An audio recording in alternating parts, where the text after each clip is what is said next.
keep trying to dig ditches and set traps and lie on folk and run them down and talk about them and call them everything but a child of God. And I'm like that old song that ain't got nothing to do with Christianity that says they smile in your face. Everybody in here ain't been saved all your life. You know what I'm saying. All the time they want to take your place. There's some backstabbers around it. And unfortunately, there's some backstabbers in the house. And so Paul, who was Saul, thought he had all of that, but he was a backstabber. But he kept on messing with the people of God until he found his way on Damascus Road. And while he was out there, gonna bring some more of God's people back, God brought him back. I mean, you know that if you keep on hanging out there, keep on messing around, keep on coming to church and doing what you're doing, and keep on hearing the word from the Lord, keep on singing in the choir and standing up there telling that somebody can't nobody do me like Jesus. If you keep on,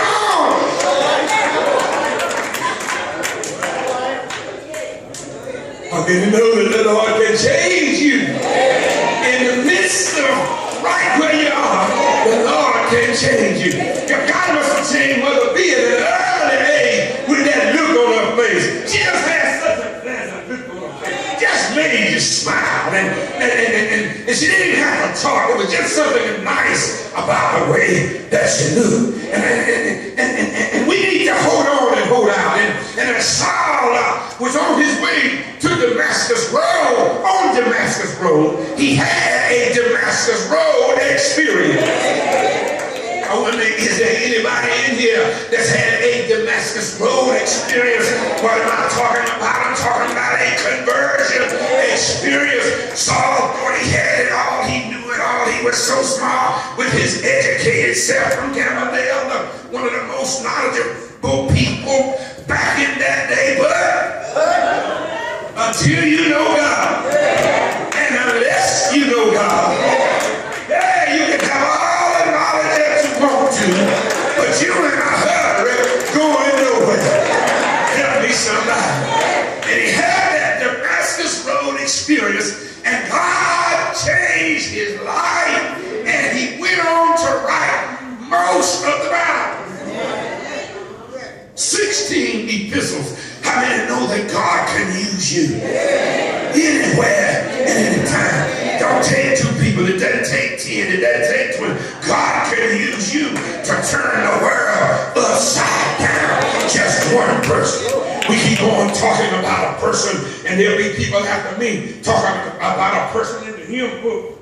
In the hymn book. Her name is Charlotte Elliott, and y'all have heard, some of y'all have heard me tell the story about Charlotte, and she was taking music back in the 18th century. She woke up one morning and was paralyzed, couldn't move nothing. All she could do was talk. Folk had to feed her. How many know that you could be here today and you can still be alive tomorrow and can't move nothing?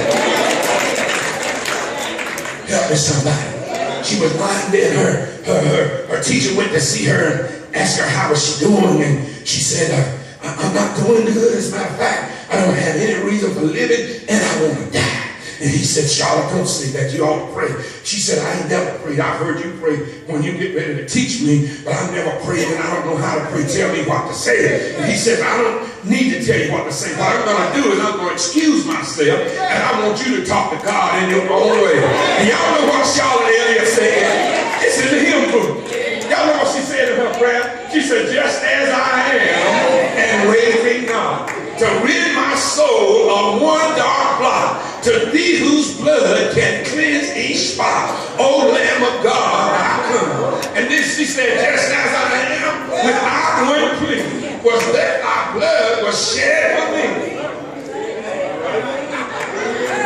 That thou bids me come to thee, O Lamb of God, I come. That was not a song. That was a prayer. And God, anybody can pray like that? God restored the activities of her limb right there. But if you read about her, it was 14 years later before she thought about her prayer, remembered her prayer, and wrote it down on a piece of paper, and somebody saw it, and his name is in here too, and put music to it. And from the 18th century to the 21st century, we still standing up singing, just. It doesn't take but one to change the life of another or many lives. I know just by seeing Mother B, she changed the lives of people by the way that she carried herself, by the way that she looked. I could tell she fought a good fight. And so